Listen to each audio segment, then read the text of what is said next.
Subsidy ना आए कहाँ फ्री भो बाबू इनके जितनी नीति बात तुम्हें सलाई के तुम्हें बेवकूफ बनाता है और तू फर्जी मोड़ दे डाला था। बहुत लोग कहा था प्यार वाला बड़ा खुश हो जाते आज तो मिलेगा हमें होली भरे का। लेकिन आज जरा गौर करो मेरे भाई कि देते कहां से हैं। पहले आपकी खाद की बोरी कई किलो रही बोलो, अब कई किलो खोई गए, 5 किलो कहां चली गए ये तू ना समझ पाते। पूरे देश में जितनी खाद खेतों में डालते हो इनकी अगर बोरी का वजन करा लो, अगर 5 किलो खाद का दाम जोड़ोगे तो जितना ये देते इसका कई गुना ज्यादा तो दाम तो खदिया खोई गई 5-5 किलो गायब भर रहा है। तो काहे खुश हो बाबू, ये तोहरे लेके तुही दिए थे वही तुम मगन हो। बाकी हर चीज की महंगाई बढ़ गई कि नहीं, और लाए थे क्यों? सस्ता होने के लिए। अगर ये सस्ता नहीं कर रहे महंगाई ले आए हैं तो काहे परेशान हो। लेकिन ये कहूं भारत पाकिस्तान का है, कहूं मंदिर के, कहूं मस्जिद का है। आप एक चीज बताओ कि ये भारत देश विभिन्न धर्मों का देश है। ये भारत देश विभिन्न धर्मों का देश है। इस देश में विभिन्न धर्म के लोग रहते हैं और धर्म एक विश्वास और आस्था की चीज है। किसका, किस व्यक्ति का किस धर्म में आस्था है, विश्वास है, ये उसको मानेगा। उसके चक्कर में कहा वोट वोट देने चले जाते हो।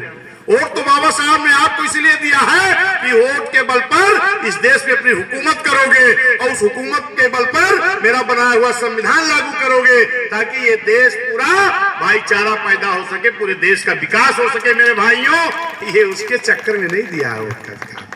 ए बाबू सुना, 1 मिनट और खाली जाना थे, बड़ा देर होता जल्दी बताओ थी।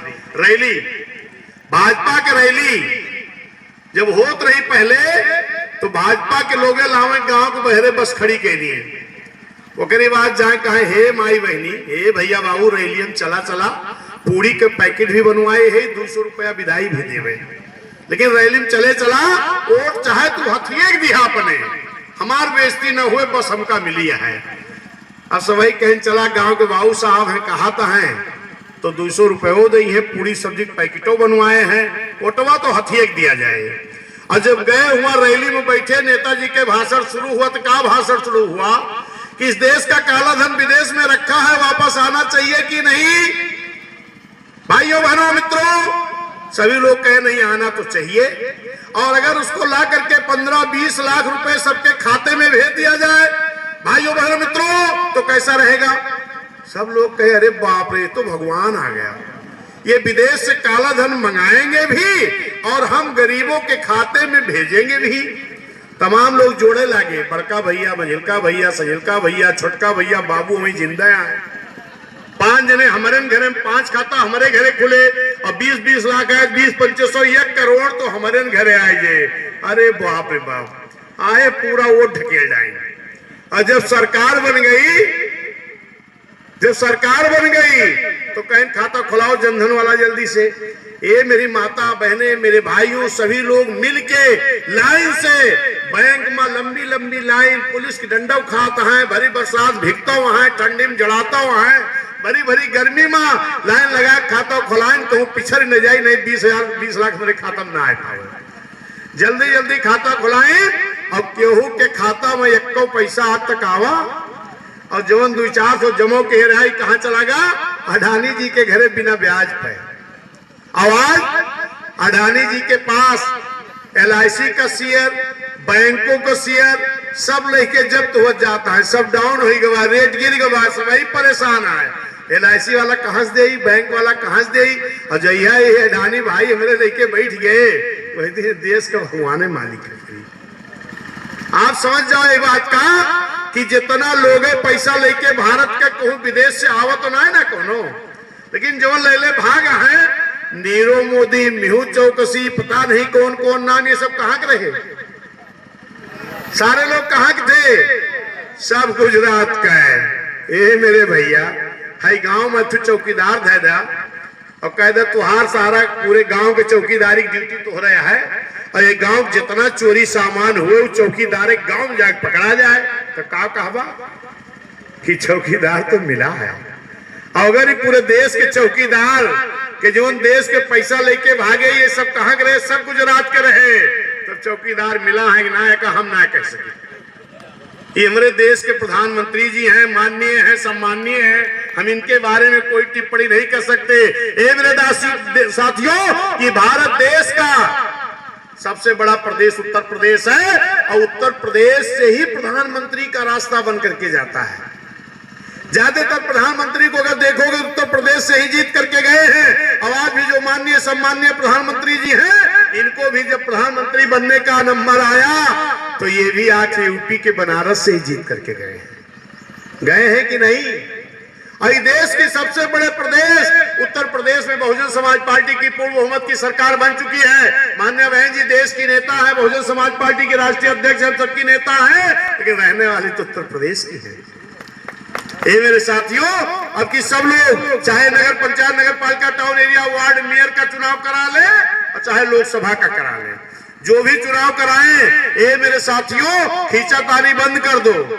पदाधिकारी हो कि नहीं हो बंद कर दो। अगर सत्ता हुकूमत में आ गई और आपके लिए वही नियम कानून बनाएंगी तो उसका लाभ खाली पदाधिकारी को नहीं सबको मिलेगा। अगर भर्तियां शुरू हुई है सफाई कर्मी के तो बहुत लोगों के हुए, पदाधिकारियों के नहीं हुए। पुलिस की भर्ती हुए तो बहुत लोग हुए, मास्टर की भर्ती हुए तो बहुत लोग हुए। माननीय कांशीराम शहरी आवास योजना मिला तो सब लोगों को मिला कि नहीं मिला। ठेकेदारी का आरक्षण दिया तो सबको मिला। बैकलॉग भर्ती शुरू हुई, सबकी शुरू हुई। ये मेरे साथियों, छात्रवृत्ति बढ़ी तो सबकी बढ़ी, मजदूरी बढ़ी तो सबकी बढ़ी।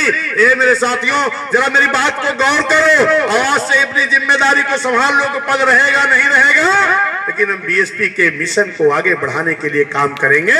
निश्चित है आपकी बात बढ़ जाएगी। रजिस्टर है के गरीबों के लिए काम करना शुरू किया था। तो ये बड़े लोग कहते हैं कि अगर बीएसपी आ गई तो फिर बड़े लोगों को कोई नहीं पूछेगा, गरीबों का काम शुरू हो जाएगा। तो इस पार्टी को खत्म करने के लिए एक जरिया है कि चंदा देना बंद कर दो। आज कोई भी बड़ा आदमी बीएसपी को चंदा देने को तैयार नहीं मेरे साथ में। और बीएसपी आपकी पार्टी है, आपके लिए काम करती है, तो क्या आप सहयोग करके बीएसपी को आगे नहीं बढ़ाओगे?